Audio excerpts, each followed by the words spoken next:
Welcome to the Braver Angels podcast, a new way of talking politics. I'm your host, Ciaran O'Connor.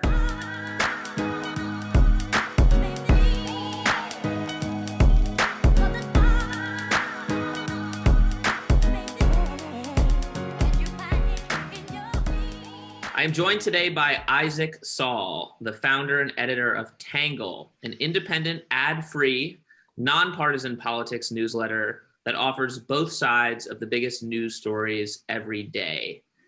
Tangle is one of my favorite political newsletters, not only because it's smart, diverse, and informative, but also because it's courageous. It takes the heat from both sides, and it clearly values the power of perspective, emotion, and personal stories. I went on Isaac's podcast last week, and he asked me a bunch of penetrating questions about my own politics, my experience with Braver Angels, and how we confront some of the challenges and pushback we receive. So Isaac's on my podcast. I get the chance to switch seats and flip the tables. I'm really excited to have him. Isaac says, America's politics diet is broken, and I'm here to fix it. No small task. Isaac, welcome to the podcast. Thank you for having me on, Ciaran. I am super stoked to be here. I had a blast chatting with you last week, and I'm excited to see how you play the role of me, I guess. Yeah, me too. Well, let's jump in. Tell our listeners first just a little bit about your background and how you came to this work. How did you found Tangle News? Sure. So I think on a personal level, my background and my path toward Tangle started when I was really young. I grew up in Bucks County, Pennsylvania, which is a political bellwether county in Pennsylvania. So anybody who's very dialed into politics or has been for the last 20 years probably knows that Bucks is one of the counties in Pennsylvania that usually indicates which way PA is going to go in the presidential race, because it's just such a bellwether place. It's so politically divided. So I grew up around a lot of people with a lot of really different political ideas. And I went to school in Western PA. Bucks is just north of Philadelphia. So I kind of went west to a different part of the state for college at the University of Pittsburgh, and met a lot of people, again, with a lot of different political views, a lot of different backgrounds. And that was sort of the formative years of my life, from kindergarten until I graduated college. And I became a reporter. I went to school for nonfiction writing. And in my experience working and writing in the media industry and writing about politics, I learned pretty quickly that I was being judged not based on what I was writing, but on where I was publishing it. It was a really eye-opening experience for me. The first job I ever got was at the Huffington Post, and I did not go work at the Huffington Post because I was just a raging liberal who wanted to write for a liberal news outlet. I went to work for them because they gave me a job, and it's really hard to make money as a writer or as a journalist or as a reporter. And as I sort of freelanced and graduated from the Huffington Post and worked at another media outlet, I just learned over and over again that my content, my opinion pieces, my reporting, didn't matter what I was writing, it was being received differently based on where it was published. And I recognized that this was really, really bad and created a really broken media ecosystem. So I spent a lot of time, full-time, working as a political reporter for a news outlet called A+ that did sort of solutions journalism. So a lot of content focused on people fixing things. And we, about 2 years ago, were bought and sort of transitioned into being an all video outfit. And I really wanted to keep using my political sources. I really wanted to keep writing about politics. And so I started this little project on the side that was kind of made in the image of what I wanted news media to be. And the concept was really simple. I was going to bring views from the left and the right under one roof, and I was going to be radically transparent about my own politics and my own feelings on the issues of the day. So if you open a Tangle newsletter, the general format is what DC is talking about. I try and sort of break down the facts as straightforward and indisputable as possible. And then what the left's saying about these events, what the right's saying about these events and what my take is. Sometimes when we do international coverage, I might throw in a perspective from another country or other political leaders outside the US or something like that. But that's the general gist of it. And I started this less than 2 years ago, about a year and a half ago, and it's been a really tremendous success. The newsletter itself has grown. We have subscribers now in every state in 30 plus countries outside the US. And the feedback and response to it has been incredible, beyond what I could have possibly imagined when I started, because I think people are genuinely hungry and thirsty and really, really, really interested in a platform and a news outlet like this. Totally. Well, to extend the diet metaphor, because I agree people are hungry, and I think a lot of what people have been eating is fast food. And you're not just offering them vegetables, you're offering them, a healthy, balanced meal that's also delicious, to torture the metaphor. So there are a lot of politics newsletters out there, and there's a fair amount that also seek to do what you do in terms of breaking down the left and the right. What do you think sets your newsletter apart?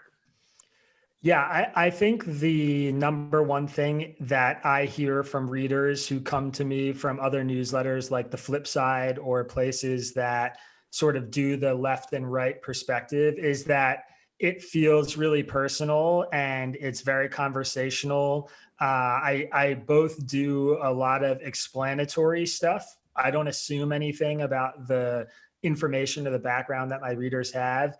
And then I also, in every newsletter, have a section carved out that's just me, just my unfiltered thoughts and feelings and perspectives about an issue. And I think there's a good chunk of my readership who reads the newsletter to hear what I have to say about a particular issue. So I think there is a little bit of like the columnist aspect of it. But when I poll readers and when I ask readers about what value they get out of Tangle, almost always the number one answer is they're interested in hearing the other side. They're interested in hearing from people they disagree with. They want to know what the really strong arguments are coming from the political group that they don't identify with. So I think that's still like the fundamental draw. But I think the conversational tone of the newsletter really separates it from a lot of the other places that do this, that are sort of like very kind of algorithmic about it and scientific about it.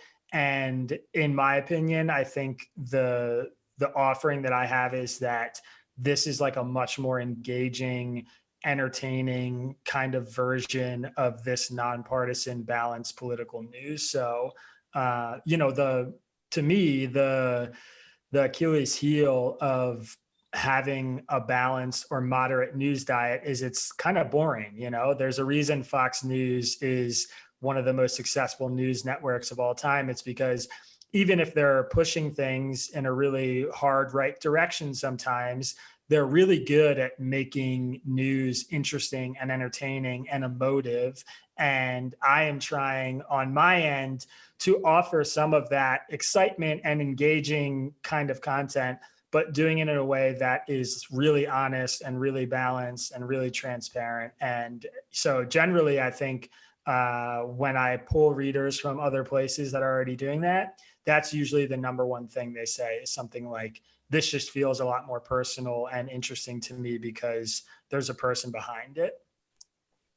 Totally. I think you hit on two things which are important to Braver Angels as well: the power of personal stories and being transparent about what you really believe and not pretending that you're just a robot who's sifting through the news and giving people the left and right in an unbalanced way. You're a human being with your own opinions and perspectives and biases and your own capacity for growth and change and humility.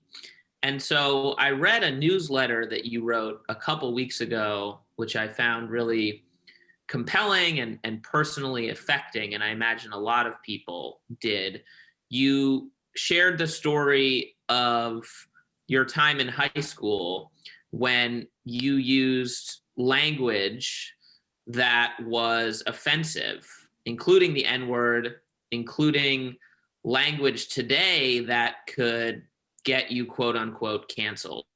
And obviously we're operating in a highly emotionally charged political and media environment in which folks are not granted the benefit of the doubt. We don't treat each other charitably, and we don't give people the chance to grow and reflect. And so you took a gamble by sharing that story, and it's not something that you see in a lot of newsletters. So I'd be curious to hear what that experience was like for you. Why did you share it? What were you afraid of? And then we can get into what the response was like, because I think that will be illustrative as well. Yeah. So I was terrified, first of all. I think there were a lot of people. You sent me a nice note, and a lot of my readers sort of replied with a similar sentiment, that they just thought it was brave and they were really appreciative of the fact that I did it. And I appreciated that in return, because I was really scared to write that newsletter, not for fear of being canceled or whatever. I think I've built enough trust with my subscribers and my readers that they wouldn't leave me for something like that. But I think it was more because it's really hard to just be that introspective and to sort of pull yourself open like that. And that was definitely, go ahead. I was just going to say, what exactly was the story, for our listeners who haven't had a chance to read the newsletter? Sure. So, well, I'll answer that by also answering why I did it, which was a big reason. It was sort of twofold. One was that I am on Facebook, like a lot of people, and I started being on Facebook when I was really young, before Facebook was huge and what it is today. And so I get a lot of memories on Facebook that pop up on my feed that are just stuff I was saying online when I was 14 or 15. And it's beyond cringeworthy. I mean, some of it's, funny, and some of it I laugh, oh my God, I'm such an idiot. And some of it is like, holy shit, that's really bad. And, makes me feel really embarrassed and ashamed, really, even though I was a kid, but still just like, wow, I can't believe that's what I used to talk like. That's how I used to act. And so that was happening. And then simultaneously, I was reading a lot of stories in the press and in the media about people both my age and maybe a little bit older, college kids, and some grown adults who are responsible, middle-aged people who were using similar language that I was and having their careers or dreams or whatever torpedoed because of it. And I used the example in the piece of Mimi Groves, who was the high school student when she was a freshman in college. She made a video of herself on Snapchat using the N-word, and a classmate sort of held on to it until she was a freshman in college, and then released it and pressured her school, the University of Tennessee, to kick her off the cheerleading team and eventually kick her out of the school. And, my perspective in the story that I told was reflecting on that story in particular, in which I felt a lot of empathy both for her and for the student who held on to the video and wanted to bring judgment and justice to her for what she did.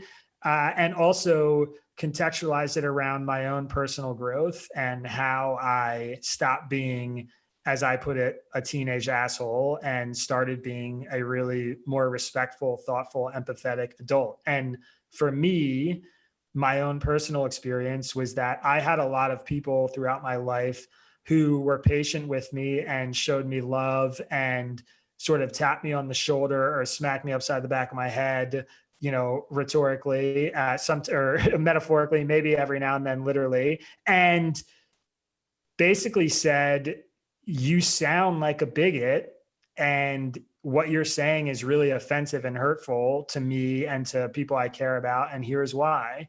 And I legitimately didn't grasp it and didn't internalize it until I had those interventions on a few occasions.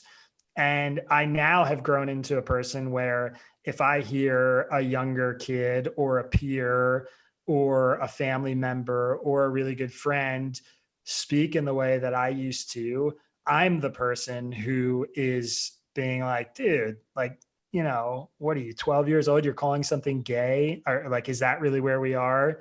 And I wrote about just how that evolution happened for me. And the real story for me was that I was shown a lot of grace and patience. And that's a difficult thing because I don't think as a society and a culture, we're in a place where we should be asking for more grace and more patience from marginalized communities or gay people or Black people who have sort of felt the foot of society on the back of their head for the last hundreds of years. But I do think it's important to acknowledge that by pushing people out of these social circles, by demonizing them, that we risk radicalizing and further fracturing the country. And I think there are numerous examples of public figures or younger Americans who have faced the brunt of a mob that was first thirsty for justice. And instead of sort of transforming their views, we've kind of pushed them away from the place that we want them to be. And so, my perspective is that if I were 16 or 17, reflecting on who I was and the mindset that I had back then, if I had been attacked or dogpiled on Twitter or the subject of a New York Times story for using offensive language, my reaction would not have been remorse and a desire to grow. I would have been enraged and felt like I was slighted, and I would have hated the people who were making themselves the opposition. So, I changed and transformed, I think, because in large part, allies of these marginalized community, not necessarily, it wasn't, I said this in the piece, but, I had gay friends all through high school, and they weren't the ones who pulled me aside and said, stop talking like that. They were probably gritting their teeth and laughing it off because that's what you did in high school to fit in. It was people, other straight white guys typically, who were the ones that were pulling me aside or telling me that the way I was acting was, destructive in certain ways. So that was the gist of the message that I tried to send. And I wasn't trying to say, this is how it has to be. We have to stop cancel culture. We have to, I don't know what the best answers are, but I do know what my story is and how it changed for me. And I think by telling that, I got, a lot of criticism and a lot of positive feedback. And I think more than anything, positive feedback. It was, I was really scared to write it, but the vast, overwhelming majority of the people who wrote in, who responded to it, rewarded me for being honest about it and related to my story. So yeah, it was a scary thing to press send on. And, 2 weeks later, I'm very glad that I did. And I think it was one of the more honest pieces of writing that I've published in my career as a journalist or columnist or whatever. I think you also wrote about your identity as a Jewish teenager and how you had experienced epithets that are directed against the Jewish community. How did that play into the story, and to what extent do you think it maybe enabled you to clear that hump more easily because you were sort of able to connect it with experiences you had had where you were on the receiving end of language that has obviously been used to denigrate, dehumanize, marginalized groups of people? Yeah. There's the status as a Jew in America is a really interesting thing. And I know that you spoke recently to Barry Weiss, and she's somebody who talks a lot about the experience of being a Jewish minority in America and what that is like. And a lot of people experience it very differently, especially whether they're presenting as a Jew, if they're a black hat Orthodox Jew, or if they're someone like me who was raised in a Reform house and, doesn't really typically walk around day to day wearing a yarmulke. But I absolutely understood the feeling of being seen as other and being seen as different. And I also understood the feeling of being excluded and not being able to relate to certain things. I mean, it took me a long time to get over just like the general resentment I felt about Christmas time and how weird it was that everybody in school was celebrating the same thing and I wasn't, and everybody was wishing me a Merry Christmas and I don't celebrate that holiday. And, I think there was a lot of that certainly made me a bit more empathetic to it. And there was also something that happened that was transformative for me, I think, where I was able to take that experience and understand that I could hide my Jewishness whenever I really wanted because of the fact that I wasn't a super religious Jew. And I also benefit from living an experience mostly as a young Jewish suburban guy where I had a lot of stability and privilege, and I wasn't treated extremely poorly in my day-to-day because I was Jewish. So once I got to that point, it was easy for me to say, having this feeling multiplied by 10 or 100, this feeling of being other, this feeling of being laughed at or the butt of jokes, which happened, of course, all through elementary, middle, and high school. I mean, I've heard every Jew joke in the book at this point, but to have that even to the extent that maybe, token black kid in my high school might have had, I went to a predominantly white high school, or to have that as somebody who was gay and was receiving that kind of torment for expressing their sexuality, it's not a big leap to say like, this would be really difficult and horrible. And put in the context of, hey, your language is exasperating that problem, the dots started to connect for me. And it was interesting writing it. I mean, a lot of people on the right sort of replied and said, you don't have anything to apologize for. You were a kid. Like, this is more social justice, SJW crap. You're just like another white person who's ashamed of who you are. And a lot of people on the left replied to it and sort of said, either was there an apology in there, or is your position that we should all just keep our mouths shut and laugh it off anytime somebody says something offensive or bigoted or whatever? Some people made the point that they were really tired of hearing the excuse that this is just some phase somebody was going through and they're in the middle of their development. And, why don't we extend that kind of empathy to a 17-year-old black kid who gets picked up on a gun charge? And my response is, we should. Like, I agree with you. There is an inconsistency there, but the answer isn't that we should do more canceling of douchey white teenage kids.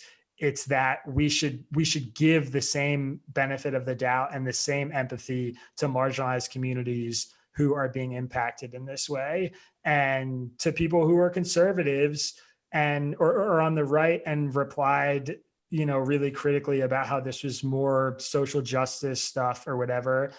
I said the point of my story was that I was given space to grow and I grew. I think in most ways, the piece was more on the side of the people who are kind of advocating against the certain quote unquote cancel culture, whatever you want to call it, that exists right now. And, so it gave me a lot to think about. It definitely showed me how divided people are. And, I think probably one of the pieces of feedback that made me think the most was somebody who said, basically, you're one guy, and I don't think your experience of being given that space to grow is actually that unique. I think the reality is 99.9% of the people who act the way you did are given the space to grow and change the way you were, and that your whole piece is written in this context of as if society is the opposite, like we're actually holding people accountable, which I thought was a really good critical piece of feedback about what I wrote, that, someone like Mimi Groves is 1 in a million. My response to that, though, is that it's not that I worry so much about the frequency of the Mimi Groves story. What worries me is about the way the mass of people celebrate it and pile on and revel in the fact that we are getting justice on this person. That is the thing that scares me. I think it's a totally legitimate critique of the cancel culture argument that most people who act this way aren't actually ever held accountable for what they do. But what really worries me about the way we're living in society right now is just, I guess, how often we celebrate it and talk about these issues in a way where we're sort of bloodthirsty. It seems like to me that scares me. Yeah, totally. And I think one of the inevitable consequences is self-censorship, and folks who might want to share their story and be vulnerable decide it's not worth it. You touched on something that sometimes I hear from the social justice left, and I think is part of the arguments that some people, like notably Robin DiAngelo, make, which is that people of privilege, white people, white men in particular, shouldn't be, quote unquote, centering themselves in these sorts of debates. And then you have people responding to that who say that it's not a zero-sum game and that it's on all of us to share our stories in the hopes that we can better understand one another. How do you think about that? Is that something you heard from folks on the left?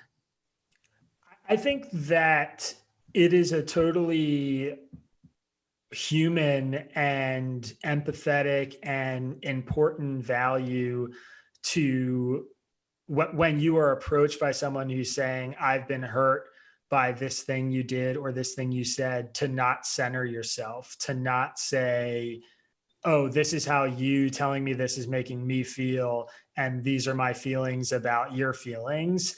That's totally legitimate critique. What I don't think is true is that, white people don't or shouldn't be participating in the conversation about race, or straight men shouldn't be participating in the conversation about offensive language towards gay people. I think it's critical that we participate in those conversations. And I think it's critical that we are honest about how we feel and what we think and what's difficult for us and what's easy for us. I reject the idea that one person's opinion or feeling or perspective is more valuable or should be weighted in a heavier way than another person's. But I also think that it's true when, we're talking obviously about, what it's like to live in America as a Black man, that a Black man's perspective is probably going to be a lot more valuable. So, my story and what I wrote was not intended to be a commentary on what it's like to be African-American who hears someone use the N-word. In fact, it was explicitly not about that. It was about what it was like for me to learn how that word was not just like something funny you rapped along to in a Jay-Z song, but actually had an impact for the people that were hearing it. And, I think to talk a little bit, I guess, about some of the stuff that I didn't write about in the piece, I'll just say before publishing the story, reached out to friends of mine who were Black that I grew up with when I was younger, or gay kids that were my friends from high school and college, and, said, I'm going to write this piece.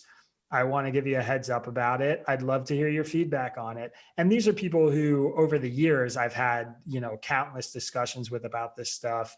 And one of the responses I got from people on the left was the sort of, there was no apology in here.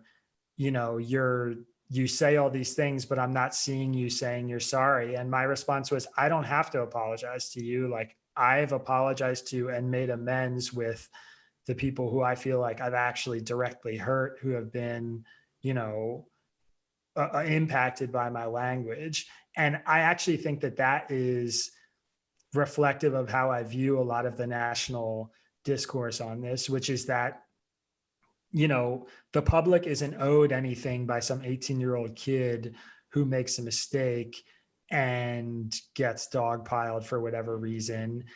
The public is maybe owed a sense of actual legitimate contrition and self-reflection. And I think that somebody has to offer that. But there's something about the discourse, like, that I wrote this piece and was very clearly expressing shame and regret and embarrassment about who I was, and also gratitude for the fact that I had so many people, not just friends, but friends who are part of marginalized communities, who gave me space and had the grace to sort of let me become somebody like who was a better version of myself. And despite expressing that in such clear terms, there was still sort of a response of, well, are you sorry? And it's like, of course I am. Of course, that's the whole point is I'm sorry, but you're like, they require this explicit direction, I think, to them, that is kind of indicative of how the conversation happens a lot, where it's like somebody steps out. I felt personally like I was stepping into this sort of middle ground, or toward this view that I have a knee-jerk scary reaction to, which is like the cancel culture type stuff, and saying, I'm feeling really lucky that I wasn't a part of that, and grateful for the fact that I wasn't a part of that. And there's still something that happens on the other end where people want me to just give more and express more shame and be more sorry. And, it makes the conversations really difficult. But I learned a lot from reading the responses to it. And I think it even elevated my growth more by doing that, both from hearing from the left and the right, and all the people who were just like really gave me positive, encouraging feedback about writing it. So, again, it was a scary thing to write, but I think I added to the conversation in a meaningful way a little bit. And I think it impacted the people who read it in a positive way. And I ultimately want to live in a society that offers more pathways to redemption for everyone, for people across the spectrum of, crime and personal offense and bigotry and all these things. And I think we have an abundance of evidence to show us that is how we get out of it. I've done a lot of writing and research and interviewed people who work with all sorts of groups that work to de-radicalize, far right white extremists and white nationalists, or, Islamic extremists. And over again, the response is always the same. And the experiences of those people is always the same, which is that the more you alienate and the more you demonize and the more you tell people they're evil and the more you tell people what they're doing is wrong and the more you ostracize them, the more radical they're going to get. Because the groups who are embracing them, who are trying to brainwash them, who are bringing them onto their radical team, they're not telling them that they're bad. They're not telling them that they're evil. They're telling them that they love them and that they're part of something by being with them, and that they're going to change the world by being with them. And that embrace is always going to win against a societal or group or mob mentality rejection of people. And I think that's been borne out over and over again throughout history. I think we're watching it happen right now in the political discourse.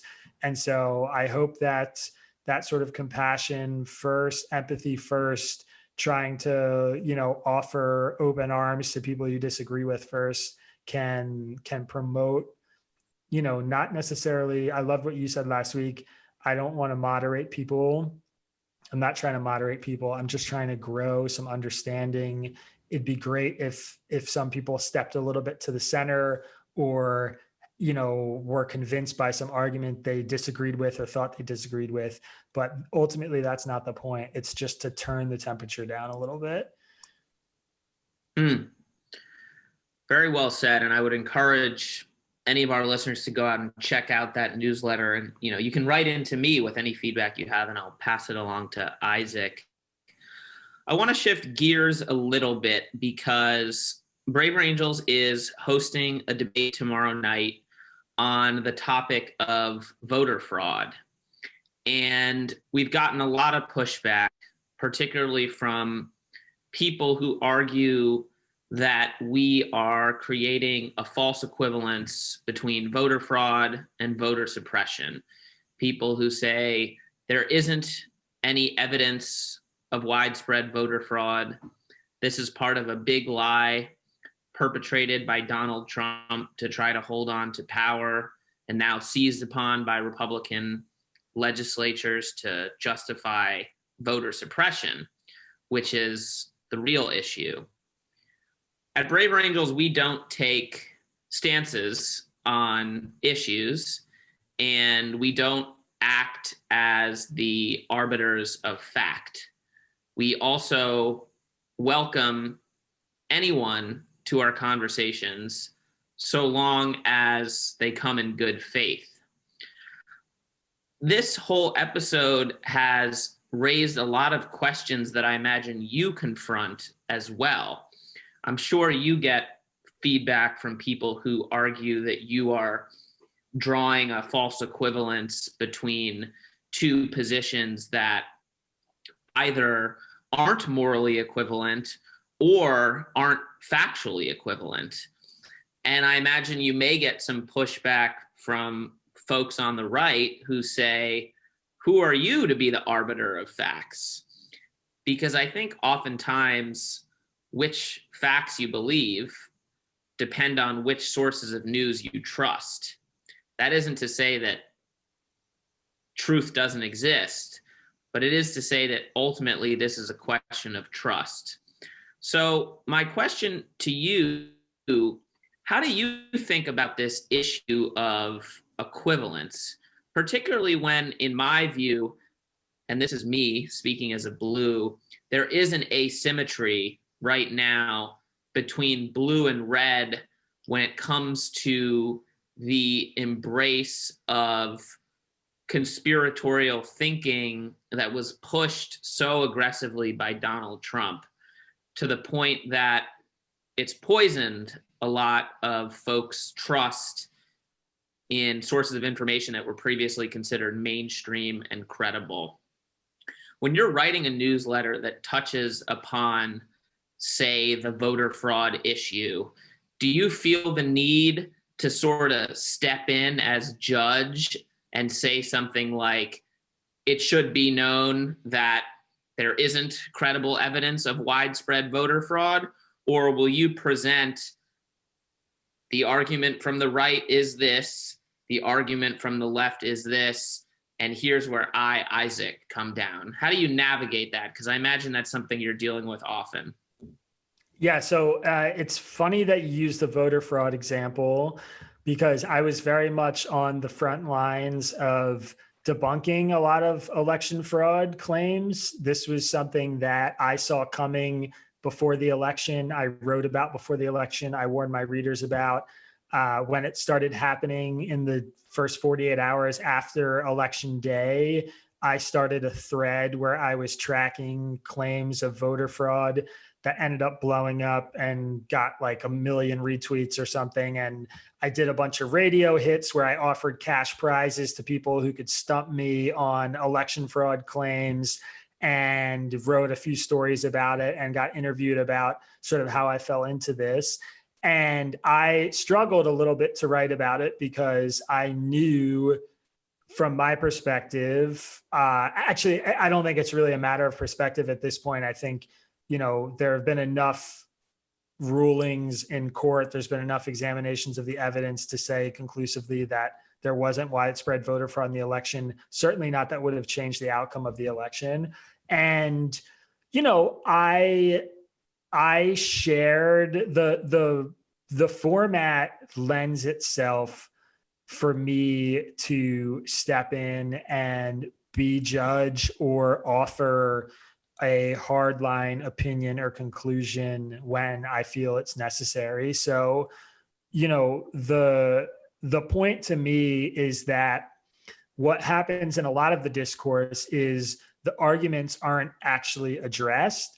And so therefore there's no trust in the reader that may be biased or have a preconceived notion coming in. So I found the most convincing articles that I could find related to election fraud, or at least why we should be worried about it.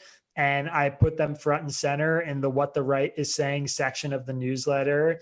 And then I addressed the arguments in my take and explained why I thought they were BS and the flaws in them and what sort of come of them since. Now, election fraud, fortunately, was an issue where there were a lot of prominent conservative voices who were calling a spade and saying this is not real, like that this is a political tool and you're being lied to. And so it helped me shield myself, I think, a little bit from claims of, being in the tank for Democrats or Joe Biden or whatever, because there were conservative voices, conservative giants in the writing and intellectual world who I appreciated.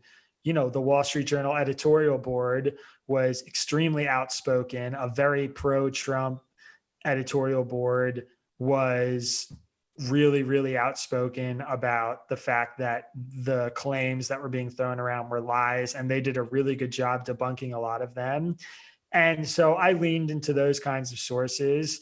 I get criticism sometimes about both sidesing things, and almost always my response is the same, which is that, typically I hear the argument from people who are writing in and they're saying something along the lines of, I can't believe you would give oxygen to these election fraud claims when clearly in your My Take section, you explain why they're total BS.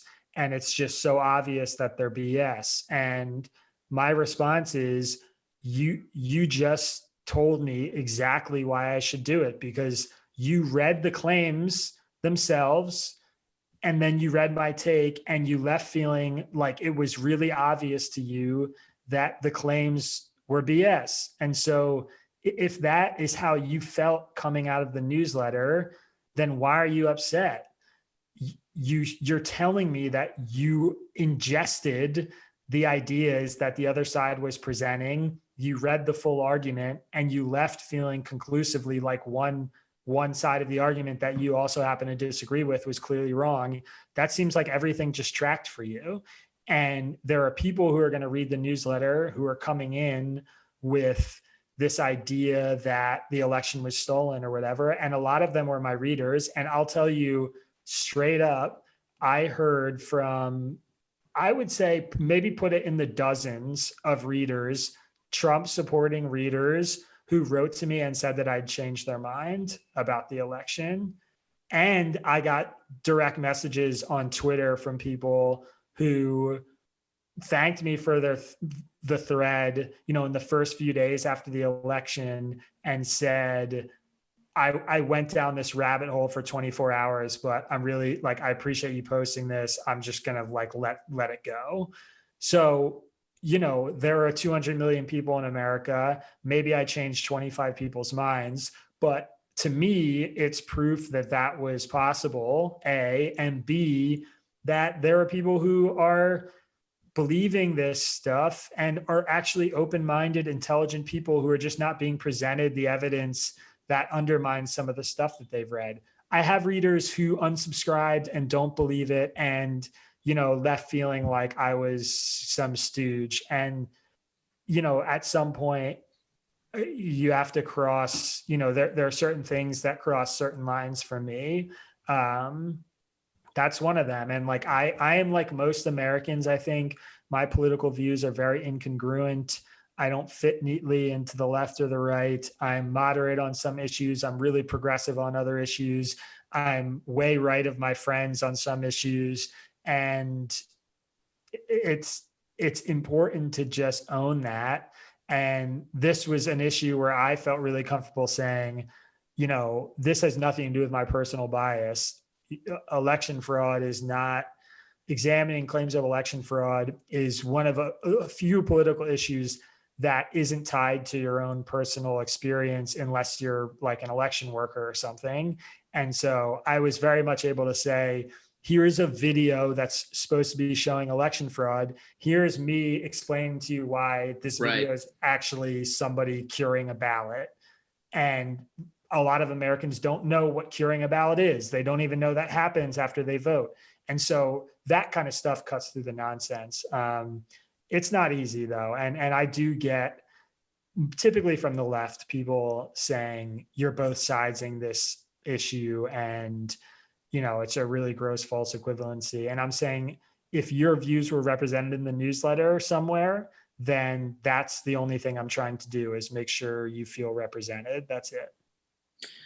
Yeah, I think you hit the nail on the head. If your goal is to engage and inform folks who have doubts about the election, the way to not do that is just to immediately discount them and only present sources that just say, well, how could you believe this? Then they're going to tune out. And we found that to be true at Braver Angels, that you have to acknowledge and accept and almost like honor where people are coming from. That doesn't mean you're endorsing it. That doesn't mean that you might not believe it's harmful to democracy, but that's ultimately the most effective way to engage, because the alternative is pushing them away. And that's ultimately, I think, the way that narratives get interrupted, false narratives get interrupted, and radicalization can be reversed. I wonder, do you have a sense of what the partisan breakdown of your audience is? I do. So most, I would say maybe 50% of the readership, somewhere between 50 and 55%, the last time I polled and checked this, were self-identifying liberals, progressives. About 20% were probably independent, and maybe another 20, 25% were either self-identified Republicans, Trump voters, whatever, with about like 5 or 10% of people saying they didn't fit into any of those descriptions. The actual Trump voting percentage of the newsletter, when I polled it around the election, was something like 10 or 15%. It was pretty low. And that is one thing I'm trying to fix. It's also been really challenging for me. I've very intentionally penetrated a lot of conservative pro-Trump spaces and tried to get people to read that. And sort of to the point of why I created Tangle, many of them, the first thing they do is Google me, and they just see that I worked at the Huffington Post once, or had an article published in Vox or whatever. And it doesn't matter that I've also written for IJR or had something published in Fox News or whatever. It's just, they see that and they're generally speaking, is a much stronger distrust of the media and of reporters on the right than there is on the left. So I found it's a lot harder to earn the trust of people on the right. I don't think it's a reflection of the work that I'm doing in Tangle. I think it's just part of the issue. And I don't blame a lot of conservatives for that. I think there's plenty of reason to distrust the media, but it is definitely an uphill battle. I will say, of the Trump supporters and the conservatives who read Tangle, they are some of the most loyal and enthusiastic readers of the newsletter.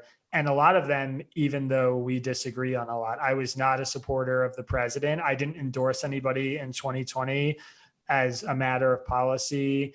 But I think anybody who's read my newsletter for any amount of time knows that I have a lot of criticisms about Donald Trump.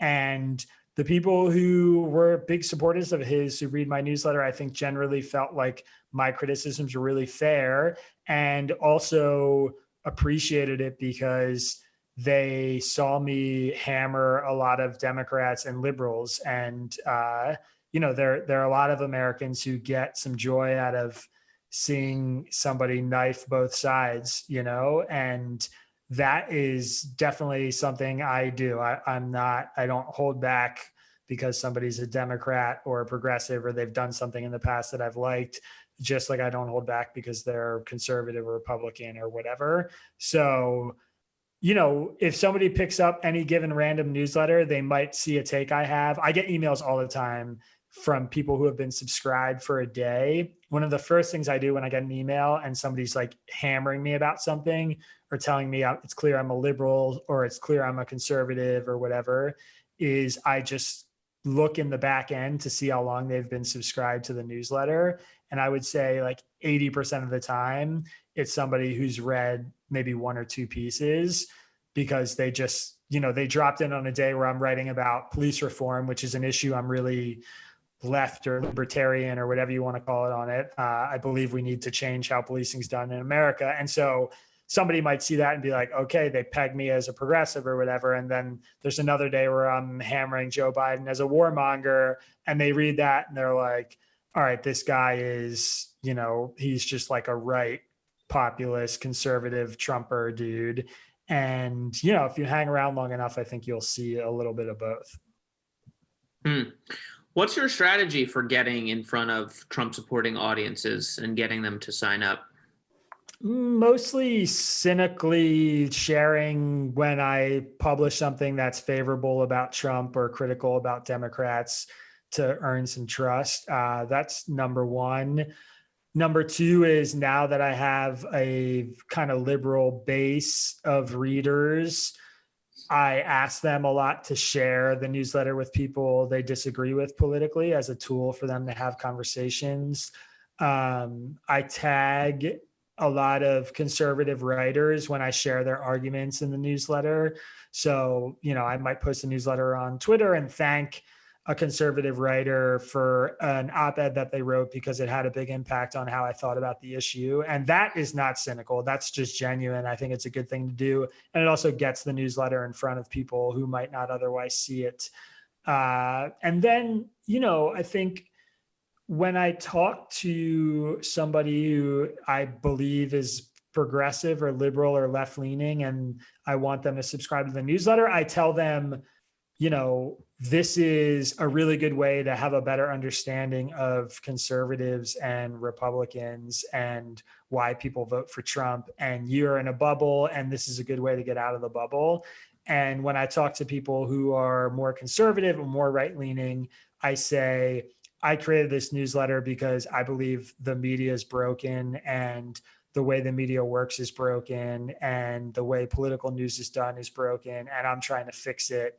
And it's a really new thing. And I want more conservative readers. It'd be awesome if you could join. And people on the left tend to really want to feel intellectually holistic and like they have access and an understanding of how the world works. And so they're intrigued by the concept of hearing from the right or views they disagree with. And people on the right are really distrustful of the media, they tend to be. And so somebody who's sort of bucking the status quo in the political journalism world, I think on the surface is an interesting thing. And both of those are really honest arguments about what I'm doing and what I'm trying to do. So it takes really minimal effort to give that pitch. But I do definitely frame it a little bit differently depending on who I'm talking to. My last question for you is, how have your views on specific issues or politics in general changed or evolved over the course of your work developing this newsletter? Yeah. So it's a great question. I know I asked you the same question last week and you told me you were going to turn the tables and I said I would be prepared. And now I feel unprepared now that you've asked it. I think probably the biggest thing, I'll give sort of two examples. A view of mine that I've moved really right on is that I have been convinced by a lot of my conservative readers and by immersing myself in conservative writing that the Democratic Party has basically sold out for corporate America. That is probably not a view I would have said that I had going into creating Tangle, but I think I've seen enough really convincing writing about the way the incentive structures are working inside the Democratic Party amongst the Democratic leadership that I think that they have sort of lost the mantle as the party of the working class.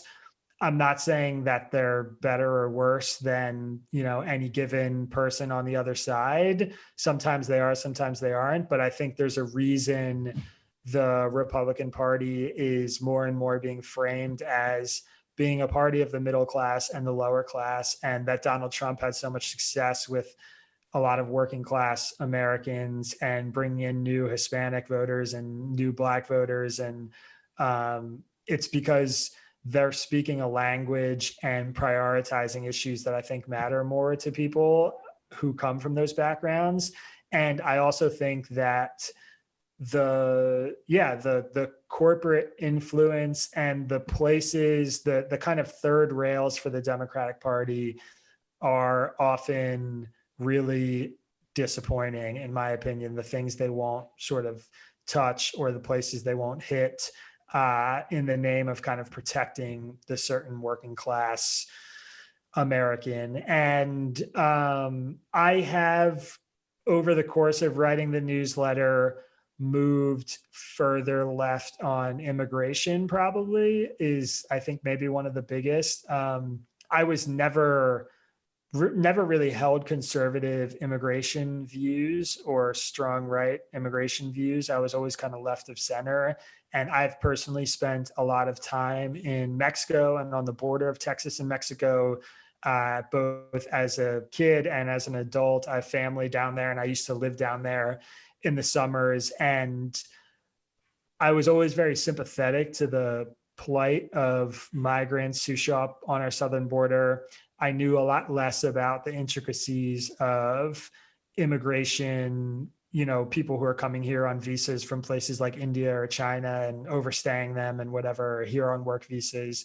But the more that I have encountered arguments on the right and conservative arguments on the right about why we need to limit immigration and the problems with immigration, the less I've been convinced by them. I think nationally, the right is winning the argument on immigration, but in my head, they are not. And I think a lot of the reason they're winning is fear, honestly, scared of things that are different, and also sort of scapegoating real problems with outsourcing jobs and the whole corporate stuff that I think Democrats have sold out on in a lot of respects. But that's not about the people who are coming here so much as it's about the jobs we're sending other places. So I'm not like open borders liberal, whatever, but I do view a lot of the arguments about immigration, about a more draconian immigration policy, as being